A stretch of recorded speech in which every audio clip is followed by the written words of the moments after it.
ngambye nakyemalira akozesa ssente okwenywereza mbuyinza naye bw'ofuna ssente ze kakasa bukakasa nti ekiddako agenda kukwambula emisana tuku ku street buli omu akulabe kyentegeeza ajja kukakasa nti abantu bategedde nti walidde.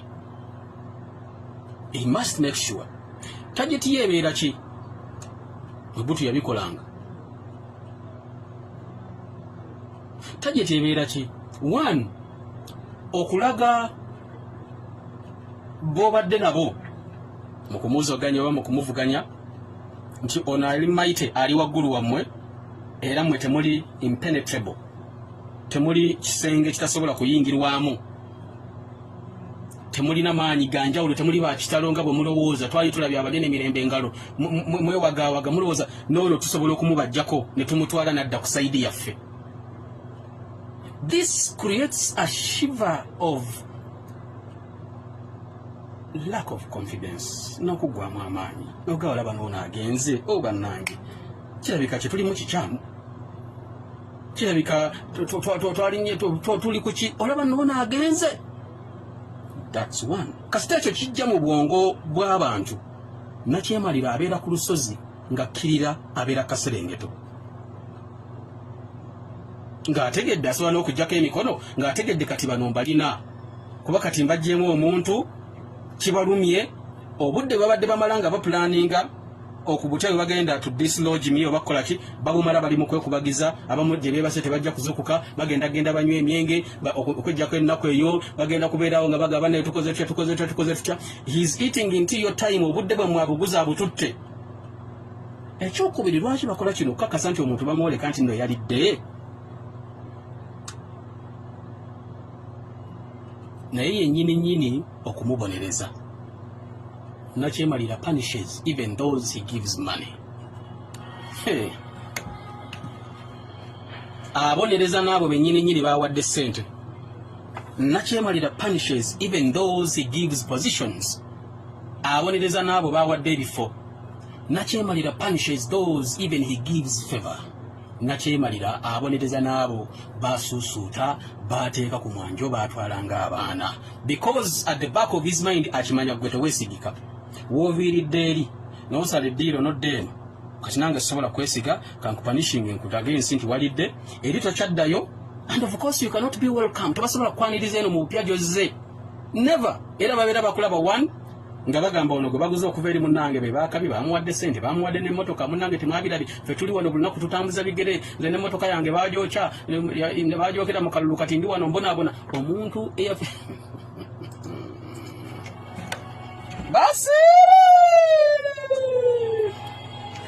ng'oli buli lunaku abaddewo agamba bannange ekintu kyange ono yazze kati ku makya ne bamuwa emmotoka etunulanga human being ne bamuwa ekizimbe ne bamuwa ng'alina baasanzeeyo eri. There is a lot of mistrust. Wanti bajja mwagala naye nakyemalira akyagala bw'atyo bw'akizannya. That's how Mobutu Sese Seko Kukumbendi wa Zabangala Ngonye Salongo yalina kye yakolanga n'agamba abantu ono tumuguze avudde eno gwe baguze ne bamunoonyerezaako. Kankunyumiza story y'aba nakyemalira Mobutu. Waliwo mu 1976 olwo omusajja yali w'amaanyi ennyo Evariste Kimba yamulonda na yaliko prime minister. Evariste Kimba w'amaanyi Mobutu n'amukuba ebbali n'amuteeka ebbali n'amugya mu kifo ekyo n'amala emyaka ng'ali katebe ne bamugulako emisango bwe bamuteeka katebe n'ayagala okujjaazoganya Mobutu gavumenti n'emugulako emisango bwe bamugulako emisango Kimba ne gimukka mu vvi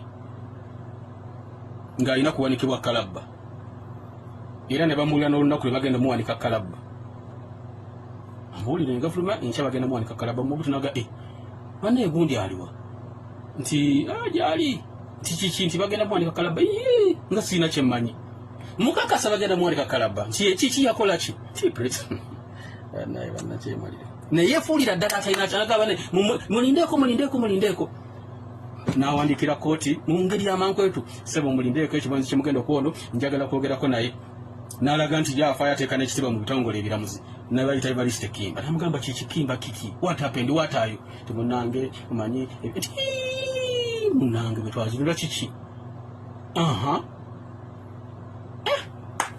kandabe ekyokola nkeera n'akozesa obuyinza bwe nga president n'amusonyiwa. Bw'oba gwe Evariste Kimba okola ki nga bakusonyiye? Namugamba sikulinaako buzibu, tambula genda. Tambula genda Evariste Kimba, tambula genda. Sikulinaako buzibu. Omusajja yatambulanga nga takkiriza nti bamusonyiye. N'amalya omwaka mulamba, tafunye essimu ya Mobutu, tafunye eki ng'ali mu kutyanga n'ewakawe tasobola kuvaawo, ali awo agamba omusajja bannange yakwatiridde obulamu bwange. N'amala n'amukula essimu, Kimba okyaliyo? Nti nkyaliyo. Kati okola ki ennaku zino? Nti munnaye muzeeyi nga bw'omanyi mbadde eno kaakati byaliwo naye nti kiki oli bulungi? N'amugulira emmotoka empya, n'amuweereza abakozi, n'amuwa abakobi after 1 year nga gayi yafa dda n'obwongo n'okutegeera. Nga ye kati oli musajja mulungi, kankuwa ekifo n'amulonda n'amuwa ekifo mu kabineti ye. Mobutu nakyemalira byasobola okukola obimanyi, n'amuwa ekifo.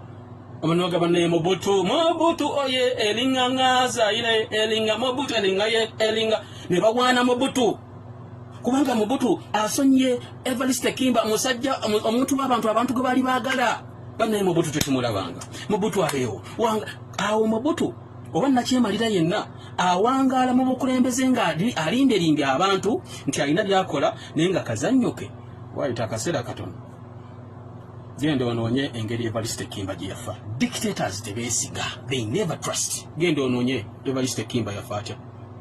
Mu bufunze wayitawo akaseera mu kumutta bakuŋŋaanya abantu mu kisaawe Namboole, ewaliyo omukolo omunene nga teri amanyi kigenda mu maaso. Namboole w'ebiseera ebyo e Congo, e Zaire, kisaawe ekisinga obunene.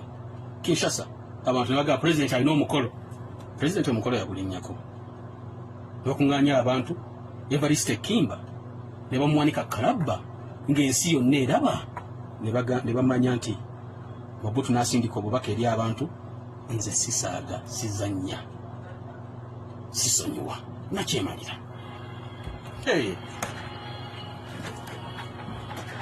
So bino mubiraba birina ndoozi ebyokulabirako bingi bye musobola okulabika nti nomufuna ku bbyo.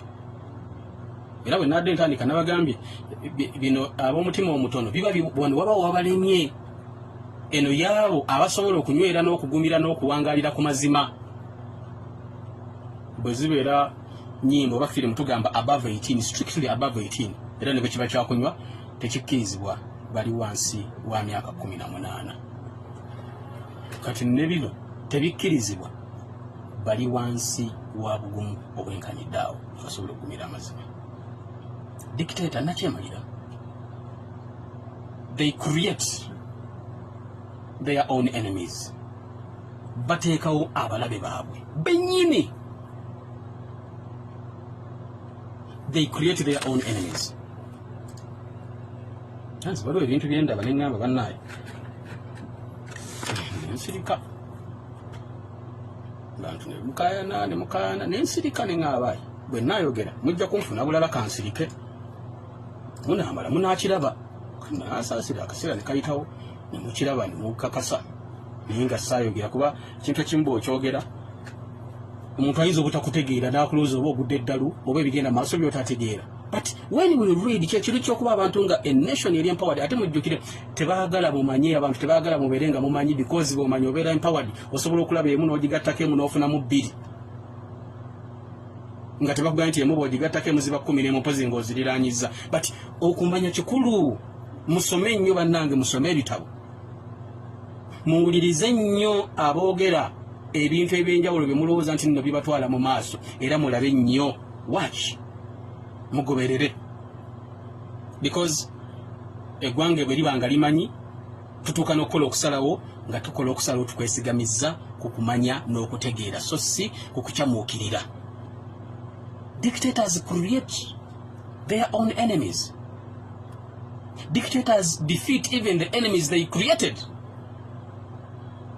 Jukira bwe bakakkanya Abajamani, Nazi Germany, abasajja nga Churchill, de Gaulle, Roosevelt ne Stalin basobola okusiba natti ne banyweranga abakulembeze ab'amaanyi.